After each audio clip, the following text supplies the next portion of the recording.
everyone, you are on the Wild Boxing channel. Before starting the video, I ask you to like and subscribe.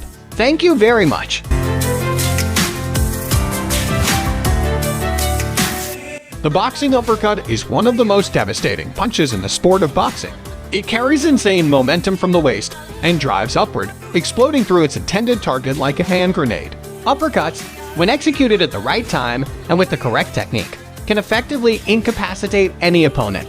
As the punch makes contact, any man can get his lights turned out or the wind sucked out of his sails. However, uppercuts are notoriously difficult to land. They are easily telegraphed and are susceptible to blocks and parries. So whenever an uppercut knockout happens, it's a truly special moment. Throughout the history of boxing, a plethora of uppercut knockouts have wowed audiences. They've produced adrenaline-inducing sequences with jaw-dropping results. Fans love them when they happen. Luckily for us, the best uppercut knockouts live on the internet. Let's take a trip down memory lane and analyze a few of them. Today, Wild Boxing shares 5 epic boxing uppercut knockouts.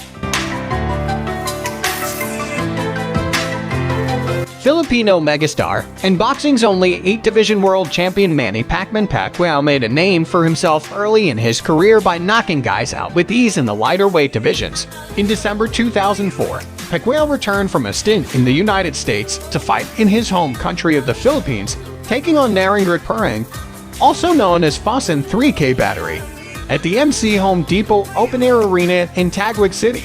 In true Pacquiao fashion, the Filipino firebrand made quick work of Narongrit, dropping the Thai fighter once in rounds 2 and 3, and twice in round 4. The final knockdown showcased Pacquiao's awesome one-punch knockout power. Feinting with a right, Pacquiao came right up the middle with a stealthy left uppercut that literally sent Narongrit into the air and onto the canvas. Needless to say, the partisan Filipino crowd that chanted Manny, Manny, all night erupted in rapturous applause. Ayaw natin i-risk yan. Manny Pacquiao now. Ang sabi nga naman, dito? Yes! One punch! The left hand! The left hand. Left hand! That left upper kinito. Parang upper yun! It's an upper left. Woo! Tama pa ako. One punch brought down Fahsan in this round. Ito na naman! Goodbye. And that's it! Kinito. It's over! It's over! Manny Pacquiao, sensational knockout! Pacquiao is the second of 4 children. Ito, Ang ganda kinito nung kaliwa. tinago niya ng kanan and then the upper of that left that sent itong pasong Pirang kissing the canvas. At ito na naman. Ito na naman. Grabe, ang ganda kinito. Nakatago sa kanan. Uppercut, na cross, na hindi mo maintindihan. Rin ulit natin. One of the knockdowns scored here by Manny Pacquiao. Tingnan mo, pepikein niya ng kanan. Ito yung kanan. Tapos ito na, pag nakita niya magtatago sa kanan, uli, ayan, napipikein ng kanan. And look at that left. Ang ganda ng timing kinito. At nakita mo, no? Yung dalawang paa, umangat. Umangat yung dalawang paa from the canvas. Bihira natin nakikita yan. Mamaya babalikan natin yung angle just to show Grabe you yun. how excellent that form of Manny Pacquiao was when he delivered that. Ang ganda At saka doon. yung power. Yung power. Umangat yung dalawang paa from the canvas. And you rarely see that. Multiple division boxing world champion, American legend Roy Jones Jr. had a penchant for showmanship. He brought an unrivaled flair and flamboyance to his fights that have, quite frankly, never been duplicated to this day. Jones was known to rap his way to the ring, knock out his opponents, and rap his way back to the dressing room. Against Vinny Pazienza in 1995, the former pound-for-pound king put on an absolute show for his fans at the iconic convention center in Atlantic City. Then the IBF Super Middleweight World Champion, Jones took care of business against the 2-time former world champion Pazienza, knocking his opponent down 3 times in the 6th round. There was no 3-knockdown rule in effect, but it didn't matter. After a competitive fight, Jones ended matters with a 6-6 punch combination punctuated by a pair of lightning-quick uppercuts. Good hook, that hurt Pazienza, and the uppercut. Pazienza's in trouble, ready to go.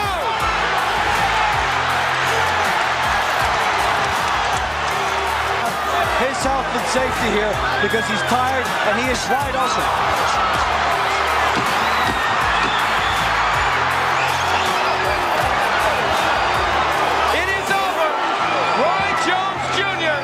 Action here, first knockdown. Left hook, followed by a left uppercut, another left right. Pazienza trying to hold onto the ropes, keep himself up, and finally the 3rd and final knockdown. Left uppercut. Pazienza's got no legs at this point. Tony Orlando trying to get there to stop it. Can't get in between the fighters. And from that position, he was telling referee Tony Orlando now that he could go on. No way, Vinny. Not your night. Already an established elite fighter at the time, Juan Manuel Dinamita Marquez took on young gun Juan Baby Bull Diaz at the Toyota Center in Houston, Texas with the WBA, EVO, and vacant WBO World Lightweight titles at stake. It was a showdown between a wily veteran and a rising star. At this point, Marquez had just finished 2 fights with Manny Pacquiao, the last one at super featherweight. After Pacquiao moved up, Marquez chased him through the divisions, taking on Joel Casimir first before Diaz. Known for his counterpunching wizardry, Marquez peppered a game but overmatched Diaz with pinpoint-accurate combination punching. In fact, Marquez was so accurate, especially with his uppercuts, that Diaz simply had no answer for them and eventually fell. Diaz was aggressive, for sure, and he kept coming forward, but Marquez left him in a wreck when it was all said and done. The end came swiftly after a vicious right uppercut decked Diaz for good in the 9th round. Years younger, and he's fighting in his hometown, and he's supposedly the stronger man. And he's hurt. A huge uppercut. Down goes Diaz. Well, let's see, it's all because he doesn't know. A French fighter would probably clinch, but I don't think that's what he's going to do. And look at Marquez go to the body. Look at him go to the body to try to set up the finish, and what a right hand, and that will be that. What you just saw was a really good young... Was the first knockdown. Okay. Here's another look at the first knockdown, Emmanuel.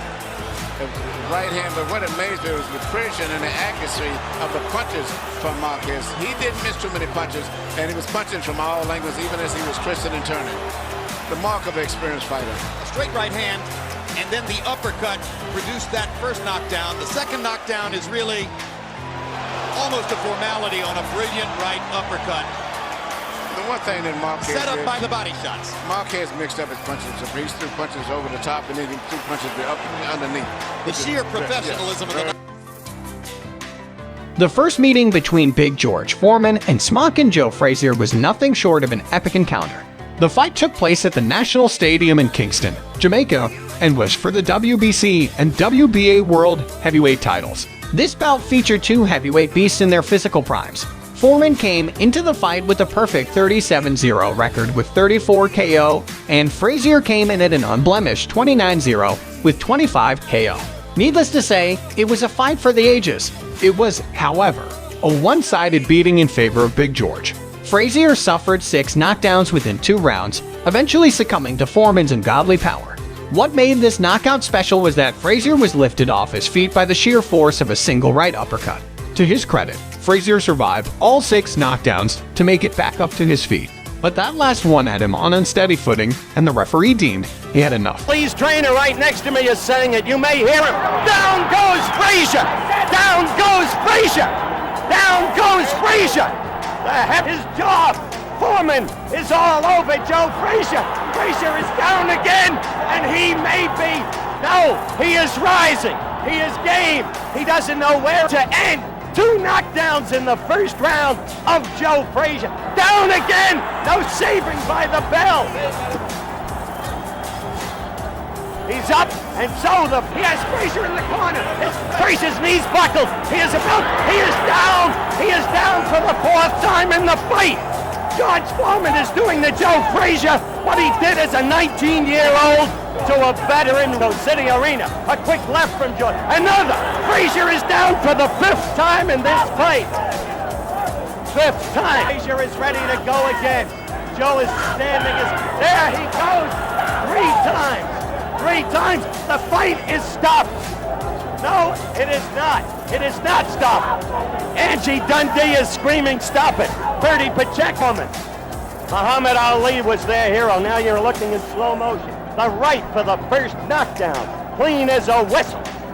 The slow-mo for the second knockdown. The right again. Clean as a whistle again. We're waiting for the start now of round. And we're looking at second round action right now. The viewers are watching you beat Joe Frazier all over the ring, the way you did to Shapulis. Now, Joe and Yancey have told me they want a rematch. Will you give them one? Right now, my fight is with the Heavyweight legends Rocky Marciano and Joe Louis met each other in an intense battle in 1951, which left fans in a thunderous chorus of applause at its incredible conclusion. Marciano and Louis are two of the best heavyweights in the history of boxing. The Brockton Blockbuster is the only heavyweight champion to have completed his career without a loss. Meanwhile, the Brown Bomber was one of the winningest fighters ever, with the longest reign as a boxing champion in history. After an intense back-and-forth battle, Marciano ended matters against Louis in the 8th round, with a combination that sent the latter through the ropes. Although the fight-ending punch was indeed a right straight, it was a pair of hard, left uppercuts that ultimately set up the finish. Marciano actually came into this fight as an underdog who upset the betting favorite. The fight was Louis' last as a professional boxer. His ring experience, trying to hold on. Marciano trying to get that one punch home. Back against the ropes goes Louis. A left and a right, and down he goes, and through the ropes on the apron of the ring. It's all over. He can't get up.